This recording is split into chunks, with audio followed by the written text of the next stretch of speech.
Olá, eu me chamo Aline Mendes e esse é o canal Café Criminal. Nesse canal me proponho trazer para você casos criminais reais, nacionais e internacionais. Lembrando que se você não está inscrito no canal, já se inscreve no canal, deixa logo o teu like aqui nesse vídeo que é muito importante, compartilhe esse vídeo com seus amigos e não esqueça de ativar o sininho de notificações para que você seja notificado toda vez que eu postar um vídeo novo. Então, após os recados dados, pega o teu cafezinho e vem comigo para o caso de hoje.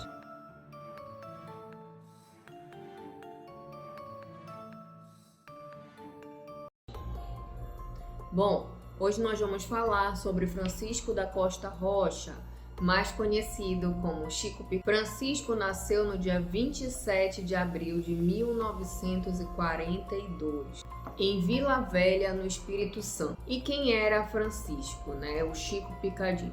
Chico Picadinho, ou Francisco, ele era filho de um relacionamento extraconjugal entre a sua mãe, Nancy, e seu pai, Francisco, que é de onde ele herdou o nome Francisco. Para dividir os nomes aqui, eu vou chamar o Francisquinho de Chico Picadinho e o Francisco, pai de Francisco, tá? Então vamos lá. O Chico Picadinho, ele era filho de um relacionamento extraconjugal entre a Nancy e o Francisco. O seu Francisco, ele era um grande exportador de café, era um homem rico, de grandes terras, ele tinha 6 filhos e era casado. A Nancy, que é mãe do Chico Picadinho, ela era reconhecida como a sua amante oficial. Nancy era uma mulher muito bonita, 20 anos mais jovem do que Francisco, e todos ali sabiam que ela era mantida por Francisco ali na cidade de Vila Velha. Mas o acordo era que sempre que Francisco estivesse ali na cidade, Nancy estivesse completamente disponível para tudo que Francisco quisesse. Por ser muito bonita e extrovertida, a Nancy, o Francisco tinha muito ciúme dela. E esse ciúme gerava ameaças, agressões, e ele não deixava com que Nancy fizesse praticamente nada. A vida de Nancy era aguardar Francisco chegar. No entanto, durante esse relacionamento, a Nancy engravidou de forma indesejada de Francisco. O pai de Chico Picadinho não aceitava a gravidez, afinal ele era casado e tinha 6 filhos e sabia que isso ia lhe causar muitos problemas. Mas essa não foi a primeira gravidez de Nancy. Antes da gravidez de Chico Picadinho, ela chegou a engravidar 2 vezes e foi obrigada a não dar continuidade na gravidez por conta de Francisco. No entanto, a Nancy se recusou a fazer essa terceira interrupção da gravidez e decidiu continuar com a gravidez de Chico Picadinho. E o que aconteceu? Durante o parto, foi um parto muito complicado e Nancy quase perde a sua vida ali durante o parto. O Francisco, ele conversou com os médicos e já avisou que durante o parto ele queria que ligasse as trompas de Nancy, mesmo sem o consentimento dela. E assim foi feito. Chico Picadinho então foi crescendo, mas ele sempre cresceu com aquele sentimento de rejeição dentro de si. Afinal, ele via a forma com que o seu pai Francisco tratava os demais filhos, os outros 6, e a forma com que ele tratava, com certa rejeição. Então ele já cresceu com aquela rejeição dentro dele. Ele sabia que ele era um filho que havia sido indesejado, já que Nancy, sua mãe, era amante de seu pai. No entanto, Chico Picadinho, apesar de se sentir rejeitado, ele tinha uma grande admiração pelo seu pai Francisco. Seu pai era um grande homem de negócios, era um homem importante, um homem elegante, bem sucedido financeiramente, e assim Chico o admirava. Ele queria ser como o pai, queria ter o reconhecimento e o respeito do seu pai. Um grande detalhe que ele sabia que tinha acontecido é que no seu nascimento, quando ocorreu o registro do seu nome, o nome ficou apenas Francisco. Não teve Júnior ou filho no final do nome, como geralmente é feito quando nasce um filho e se coloca o mesmo nome do pai. se tornaria, no caso, Francisco Júnior ou Francisco Filho. O pai não aceitou que isso acontecesse, então o nome dele ficou apenas Francisco. Chico Picadinho declara que ele viu o pai pouquíssimas vezes pessoalmente, que pouquíssimas vezes o pai foi visitá-lo. Chico Picadinho conta que ele nunca teve uma festa de aniversário onde seu pai estivesse presente, nunca ganhou presente de aniversário ou de Natal ou esteve presente com seu pai nessas comemorações, mas ainda assim ele o admirava. A situação do ciúme do Francisco com a Nancy era tão grande que inclusive as pessoas que cuidavam ali da casa, ele trocava mais ou menos de 2 em 2 meses, porque ele dizia que 2 mulheres juntas só teriam um assunto a falar, que seria sobre homens. E que por isso ele trocava a pessoa que cuidava ali da casa com Nancy de 2 em 2 meses, para que elas não tivessem intimidade, não pudessem virar amigas ali e ela até fosse uma cúmplice de Nancy. Ainda que Nancy não morasse com Francisco, ela era vigiada praticamente 24 horas por dia. Ela não podia visitar seus parentes, sua irmã, sua família, ela era proibida de qualquer contato. Chico, então, conviveu somente com sua mãe durante a sua infância, mas infelizmente quando ele tinha 4 anos, sua mãe foi diagnosticada com tuberculose. Como na época era uma doença que tinha pouco tratamento, Francisco interna Nancy em um hospital, que na época era um hospital separado para esse tipo de tratamento. Como não haviam locais específicos, na época era 1942, não havia muito medicamento e existia muito preconceito, ela foi internada em um hospital e tirada do convívio ali da sua família. Esse hospital especializado na doença, ele ficava em Minas Gerais. Nesse momento, o Francisco interna a Nancy nesse hospital e abandona ela. Não tem mais contato e simplesmente abandona a Nancy ali para que seja tratada ou fique lá, mas ele simplesmente abandona ela e vai embora. Como o Chico era pequeno na época e ficou sem a mãe, que era a única com quem ele convivia, ao invés de Francisco pegar a criança para cuidar, ele simplesmente contratou alguns funcionários e deixou que ele fosse criado pelos funcionários que o pai contratou.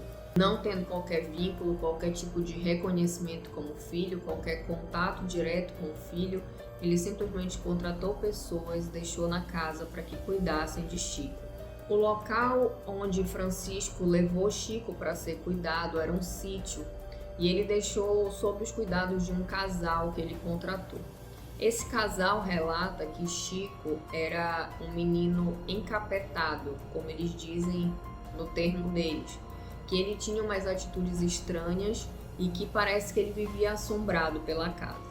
Já Chico conta que esse sítio onde ele morava, ele acreditava que era um local meio sinistro, mal assombrado e que ele não conseguia ter paz ali nesse lugar. O casal declarou que o comportamento de Chico era muito violento, que ele tinha o hábito desde criança de matar ali animais, gatos e outros animais pequenos.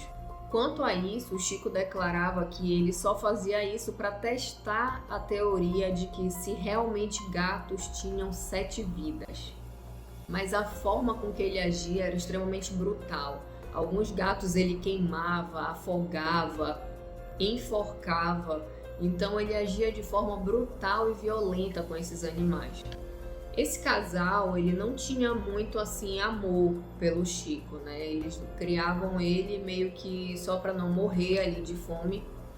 Estavam ali porque estavam sendo pagos para estar ali, mas eles não cuidavam dele como se fosse um filho ou como se fosse um neto. Como eles não tinham essa relação próxima com o Chico, ele se sentia rejeitado e faziam com que ele passasse a maior parte do tempo no meio da mata nesse sítio, no convívio dos animais ali do sítio, né, dos porcos, das galinhas. Ele saía de perto desse casal e ficava ali entre os bichos, porque para ele se sentia melhor assim. Com o passar dos anos, a convivência deles foi ficando cada vez mais difícil e Chico mantinha esse hábito. Ao invés de ficar dentro do sítio, ele saía e ficava com os animais do lado de fora, não queria retornar para o sítio para dormir, dormia lá pela mata mesmo e foi cada vez mais se isolando. Felizmente, após alguns anos, o Chico ele descreveria que ele tinha sofrido abusos por parte desse homem que cuidava dele e ele apanhava muito da mulher. Inclusive, uma das agressões sofridas pela mulher que cuidava dele, ele não obedeceu e ela estava tratando ali alguma comida com uma faca na mão. Com raiva, ela virou e tentando bater com a costa da lâmina, no momento ali da raiva, com raiva, ela acabou espetando ali a mão dele com a faca e ele ficou com essa marca para o resto da vida. Ele alega que nesse momento quase a mão dele foi arrancada de tão grande que ficou o ferimento de faca. As fontes não dizem durante quanto tempo o Chico conviveu com esse casal no sítio, enquanto a sua mãe estava internada em Minas Gerais para tratamento. Mas tudo leva a crer que foi entre 2 e 4 anos que ele ficou ali com esse casal. Então Nancy fica curada da tuberculose e volta para buscar Francisco. Francisco, no primeiro momento, não reconhecia a mãe. Ele disse que ela estava muito diferente, que ela não estava mais tão magra quanto ele havia visto da última vez, mas ele acreditava que sim, que fosse ela que teria ido buscá-lo. Mesmo ele não reconhecendo ela fisicamente, ele reconheceu que seria sua mãe, já que ela tinha voltado para buscá-lo. Mas nessa época, Francisco já não sustentava mais Nancy. A gente tem que lembrar aqui que ele abandonou ela no hospital, foi embora e deixou aqueles 2 funcionários cuidando, aquele casal cuidando do Chico no sítio. Nancy, então, para sustentar o filho e se sustentar, começa a trabalhar. No entanto, como o dinheiro era pouco, Nancy começou a ter relacionamentos com vários homens e Chico, ainda pequeno, declarava que o que ele observava era que cada vez que chegava um homem diferente na sua casa, a sua mãe mandava que ele entrasse no quarto e não saísse até o amanhecer.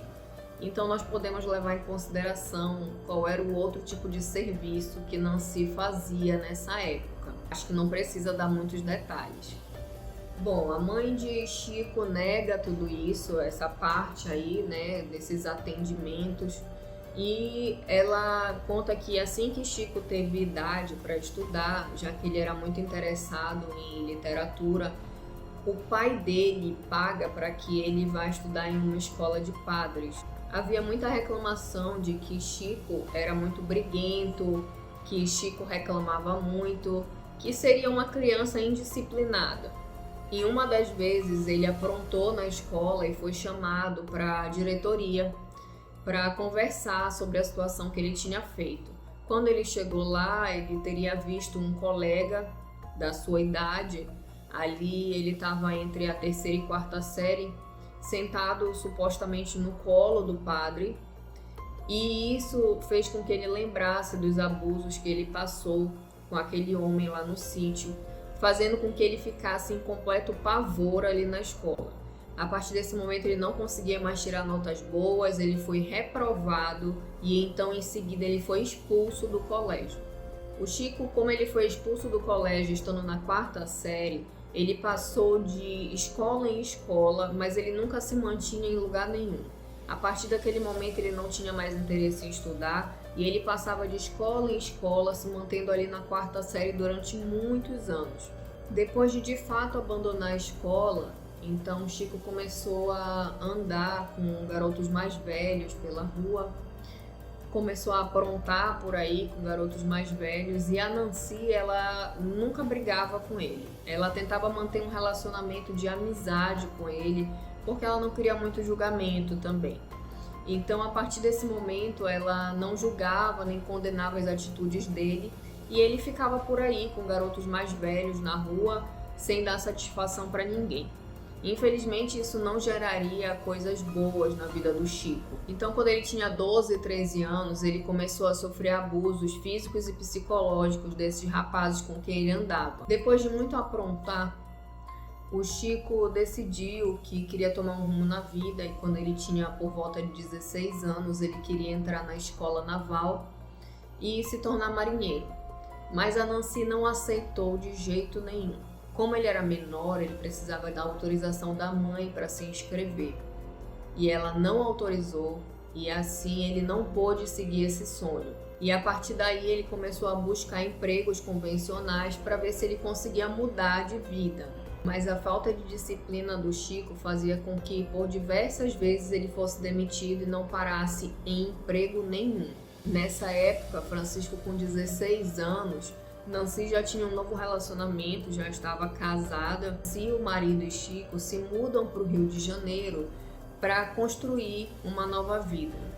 Já no Rio de Janeiro, quando ele completa 18 anos, ele então se alista na aeronáutica, mas ele precisa se mudar para São Paulo para continuar ali cumprindo o curso. Naquele momento, o Chico queria se tornar mecânico de aviões, mas a sua falta de disciplina fazia com que ele fosse sempre demitido ou que ele mesmo desistisse do emprego. E assim aconteceu com relação à aeronáutica, e parte para outros tipos de emprego. Ele tenta entrar para a polícia militar, mas ele não foi aprovado, e assim ele começa a procurar novos empregos para ingressar. Chico tenta mais alguns empregos, é demitido, se demite, mas então ele se encontra ali como corretor de imóveis. A flexibilidade de horário no trabalho do Chico fazia com que ele frequentasse bastante boates, bastante festas, e ele começou a ir muito para uma área chamada, na época, de Boca do Lixo. Essa área, hoje, logo depois, um tempo depois, tornou-se o que nós conhecemos hoje como a Cracolândia. Em 1965, durante estar numa noitada ali, o Chico sofre um acidente, ele é atropelado e bate a cabeça. Ele fica desacordado ali alguns minutos, depois ele levanta e sai andando com um ferimento na perna e vai embora para casa. Após alguns meses depois desse acidente, Chico então faria a sua primeira vítima. Em agosto de 1966, então, o Chico conhece uma bailarina em uma dessas noitadas e ele fica completamente encantado por ela. Então Chico convida a bailarina para conversar com ele ali, E eles conversam, tem uma noite agradável, e ele convida ela para ir para o apartamento. Durante ali o momento da relação dos dois, que segundo o perito iniciou de forma consensual, quando ela aceita e também quer a relação. Então, durante o início dessa relação, que começou de forma consensual, o Chico começou a ficar violento, enforcou, mordeu e esganou a bailarina. Então, quando ele percebe que ela ainda está viva ali no tapete, ele pega um cinto, encaixa no pescoço e termina por estrangular a bailarina. Francisco, então, depois de verificar que tinha terminado o serviço, tenta levar a bailarina para dentro do seu banheiro. Só que ele mantinha esse banheiro trancado quando ele recebia visita, porque ele tinha medo de ser roubado ali na área. Então tudo ele escondia no banheiro e trancava. Então quando ele não encontra a chave, ele começa a abrir a dobradiça ali do banheiro com chave de fenda, tentando quebrar de qualquer forma. Enquanto ele fazia isso, ele arrastava o corpo da bailarina de um lado para o outro com ele, enquanto ele tentava arrombar esse banheiro para entrar. E os peritos contam que havia marcas do corpo dela sendo arrastado de um lado para o outro no apartamento. Como ele não conseguia abrir o banheiro, ele ficou completamente irritado e começou ali, na raiva, na fúria, a mutilar o corpo da bailarina. Ele pegou uma tesoura e começou ali no local, ali no tapete onde ela estava, a mutilar o corpo dela. Depois de enfim conseguir abrir o banheiro, ele arrasta a bailarina para dentro do banheiro e coloca ela de barriga para cima dentro da banheira. E o que ele faz a seguir é absurdo. Ele vai na cozinha, pega uma faca e começa a dissecar o corpo dela. Mas ele disseca de uma forma absurdamente violenta. Primeiro ele tira as vísceras e joga dentro da privada. Depois ele tira os músculos e guarda dentro de um balde. Vira ela do outro lado e começa a tirar os músculos das nádegas, das coxas e colocar dentro desse balde também. Os peritos contam que ali o apartamento virou um banho de sangue, já que em todo momento ele andava, ele transitava ali por dentro do apartamento com partes dela na mão. Então ele sujou absolutamente tudo, deixou completamente tudo ensanguentado e deu a entender que ele estava num transe assim absurdo mental, porque ele não tinha noção, muita noção do que estava fazendo. Ele começava uma coisa, depois partia para fazer outra, depois cortava outra coisa, depois voltava a cometer o que estava fazendo antes. Então ele não estava seguindo algo conexo.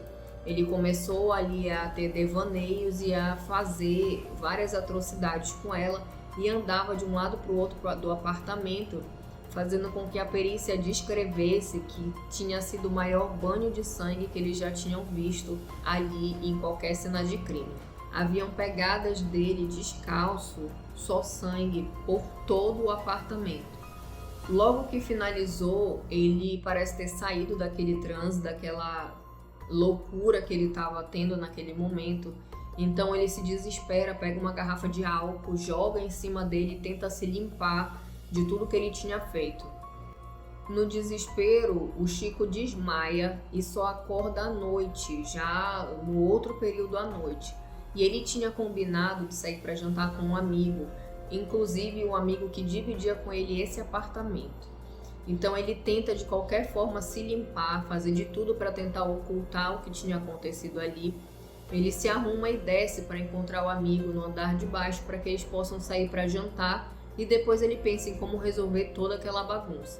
Durante esse jantar, o Chico não aguenta de desespero e acaba confessando para o amigo tudo que ele tinha feito e pediu que o amigo não contasse nada porque ele iria resolver. Ele só iria no Rio de Janeiro conversar com a mãe e com o padrasto, e de lá ele já viria acompanhado por um advogado e se entregaria à polícia.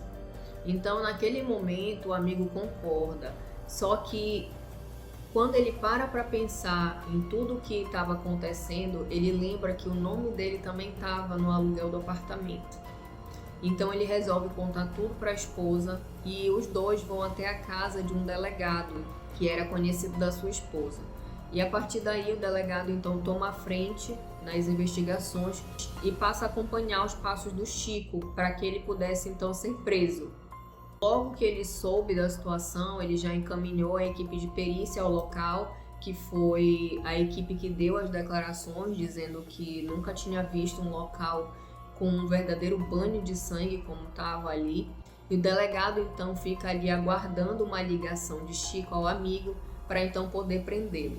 E assim acontece. Assim que Chico liga para dizer para o amigo onde estava, o delegado então vai e atua a prisão de Chico. Chico conta na delegacia todos os detalhes do crime, tudo que ele fez, o que aconteceu, como ele conheceu a bailarina. Só que os policiais queriam saber a motivação do crime. Queriam que Chico dissesse o porquê que ele tinha feito isso, mas ele não sabia dizer. E ele disse que foi torturado por 10 dias passando fome porque todos queriam saber a motivação do crime, mas nem ele sabia dizer. Ele só dizia que ele tinha entrado em um tipo de transe e que depois disso ele ficou em desespero e não tinha mais como desfazer o que já havia feito. Além disso, a polícia queria saber se o amigo de Chico tinha participação no crime, já que esse amigo dele, que dividia o apartamento, era um médico cirurgião, e eles queriam saber se havia participação dele, porque haviam cortes no corpo da vítima que tinham sido feitos com muita precisão, em certos músculos, em certos locais, que eles acreditavam que teriam sido feitos por um profissional. No entanto, o Chico nega para a polícia, mesmo tendo sido supostamente torturado, ele negou a participação do amigo no crime e disse que tudo quem tinha feito tinha sido apenas ele. Ainda que fosse sob ameaças ou não, ocorreu a confissão do crime e em 1966 ele foi condenado a 18 anos de prisão pelo crime de homicídio qualificado e mais 2 anos e meio por destruição do cadáver. Lembrando que nessa época eram esses os nomes dos crimes, hoje em dia tem nomes diferentes e qualificações diferentes. Pouco tempo depois, a sua pena foi alterada e ela diminuiu para 14 anos, 4 meses e 24 dias. Entre os anos de 1966 e 1972, Chico cumpriu pena na penitenciária, teve bom comportamento, lá dentro fez supletivos, tirou seu ensino médio passava a maior parte do seu tempo lendo e começou a ter um relacionamento com uma mulher. E os dois sonhavam em ter uma vida juntos assim que ele saísse de lá. Pois bem, após 8 anos de cumprimento de pena com bom comportamento, o Chico então em 1974 foi concedido para ele a liberdade condicional. E agora sua única obrigação com a justiça era comparecer de 90 em 90 dias para assinar. Depois de liberto, então, o Francisco passa a ter uma vida normal com a sua esposa e começa a trabalhar na divisão de volumes de uma editora muito famosa de lá. Mas o Chico enjoou do seu emprego e decidiu sair. Após casado, esse casamento ele não durou nem 6 meses após a liberdade do Francisco. Ele saiu em liberdade, também enjoou do casamento, começou a beber e aí ele se divorciou. Quando ele se divorciou da esposa, ela estava grávida e a sua filha iria nascer somente no ano seguinte. O divórcio fez com que Francisco voltasse a cometer crimes e dessa vez ele não tinha mais o endereço certo. Ele hospedava-se em hotéis, em pensões, ele ficava migrando de lugar para lugar e começou a levar de novo a vida que levava antes. Após retornar à vida boêmia que tinha antes, Chico então começa um novo relacionamento com uma outra mulher. Ela é engravida, mas ele a abandona e não cria a criança. Ele a abandona e continua na vida boêmia. Então ele conhece uma outra mulher que ela trabalhava como doméstica em um apartamento. Convida ela para beber com ele e ela vai. Nessa época ele morava no apartamento emprestado de um amigo, na Avenida Rio Branco, na cidade de São Paulo. Essa moça tinha 20 anos, se chamava Rosemary. Então eles começaram a conversar e a beber juntos e Chico a convidou para ir a um hotel onde ele estaria com mais um casal de amigos. Assim que chega ao hotel, a cena se repete. Assim como fez com a bailarina, Chico passa a fazer com Rosemary.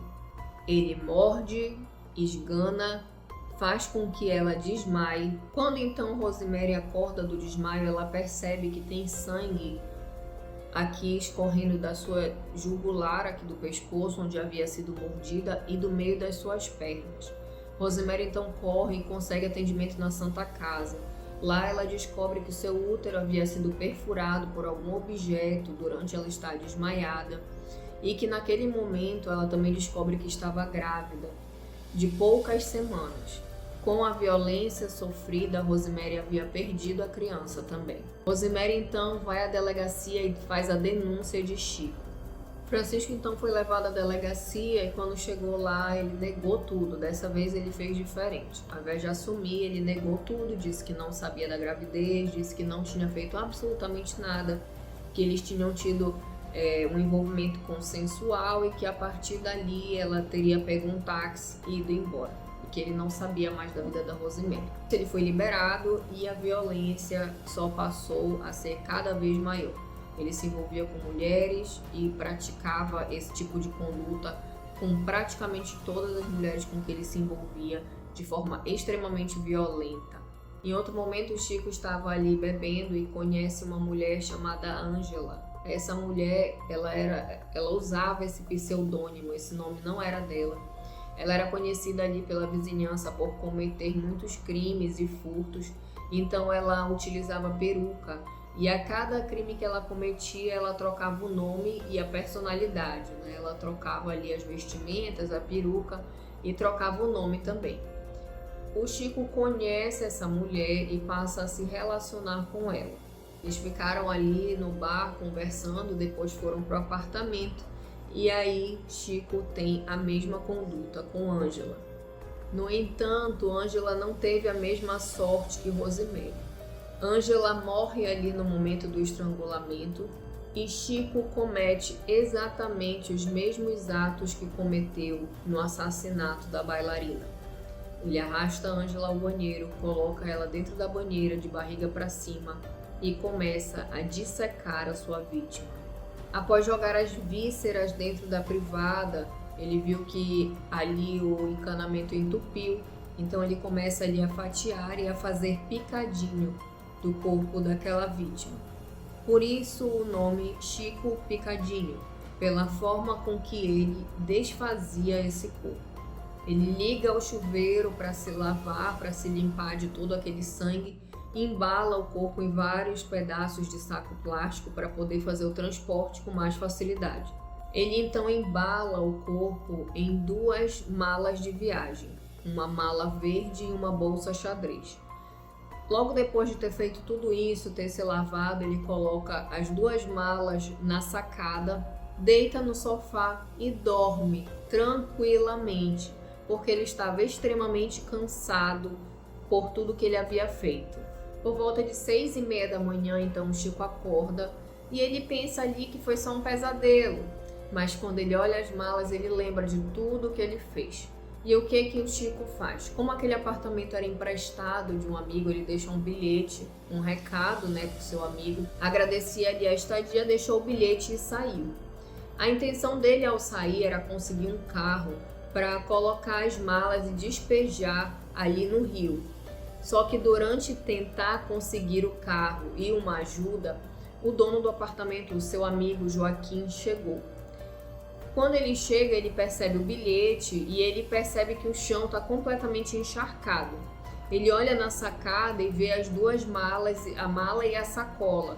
E ele pensa que aquilo ali se tratava de lixo, já que o amigo dele deixou um bilhete dizendo que estava indo embora e agradecia a estadia. Ele imaginava que aquilo ali seria lixo deixado para jogar fora. Então ele decide abrir a mala e a sacola e ver o que tinha lá dentro. Quando ele viu o que tinha dentro da mala e da sacola, ele imaginava que era inclusive um manequim. Ele não pensou que seriam partes de um corpo real. Então ele resolve tocar. E quando ele toca, ele percebe que se tratava de um corpo, de um ser humano. Então ele liga imediatamente para a polícia e a polícia se direciona ao apartamento. Nesse meio tempo, enquanto o Chico procurava ali alguém que pudesse ajudar ele com o despejo daquelas malas, ele volta para o apartamento e quando ele chega lá, ele verifica que tem um carro de remoção de corpos na frente do prédio. Então ele decide fugir. No dia seguinte, ele já verifica estampado ali na televisão, na Central do Brasil, no Rio de Janeiro, onde ele estava, o seu nome e o seu rosto como procurado pelo crime cometido. Chico passa então os próximos 10 dias fugindo, dormindo em banco de praça, dormindo onde ele conseguia e pensando no que ele podia fazer para se livrar dessa situação. Então ele pensa em um amigo chamado Baianinho Charlatão que poderia ajudá-lo a sair do Brasil. Chico então se encontra com esse amigo e esse amigo esquematiza com ele como seria para que ele pudesse pegar dinheiro e ir embora. Eles marcam em um local e quando o Baianinho chega para entregar esse dinheiro, pouco tempo depois o Chico é preso. No julgamento, a defesa do Chico alegava que ele sofria de insanidade mental. Uma avaliação psiquiátrica constatou que ele realmente tinha um distúrbio psiquiátrico de personalidade psicopática de tipo complexo. Mas ainda assim ele foi condenado a 22 anos e meio de prisão. Cerca de 18 anos após essa prisão, no ano de 1994, ele passa por um novo exame psiquiátrico. Esse exame, mais detalhado, constata que realmente ele sofria de uma psicopatia e ele foi removido então da prisão comum para uma casa de custódia, que é onde seria dado o devido tratamento à sua sanidade mental. Chico recebeu o apelido de Chico Picadinho nacionalmente devido a esse assassinato de Ângela, que foi amplamente divulgado nos jornais, a forma brutal com que ele dividia e transformava realmente em picadinho o corpo das vítimas. Então ele ficou conhecido pelo apelido de Chico Picadinho. E esse foi o caso de hoje. Eu espero que você tenha gostado do caso de hoje. Peço que você deixe para mim aqui nos comentários a sua opinião sobre esse caso.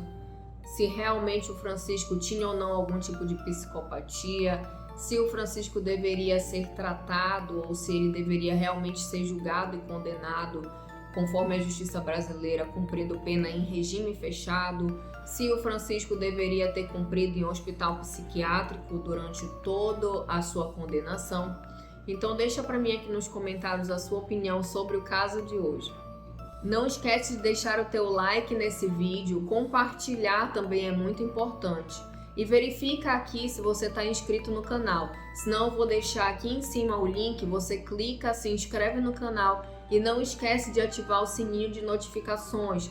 Sem ativar o sininho você não consegue receber a notificação caso eu poste um vídeo novo.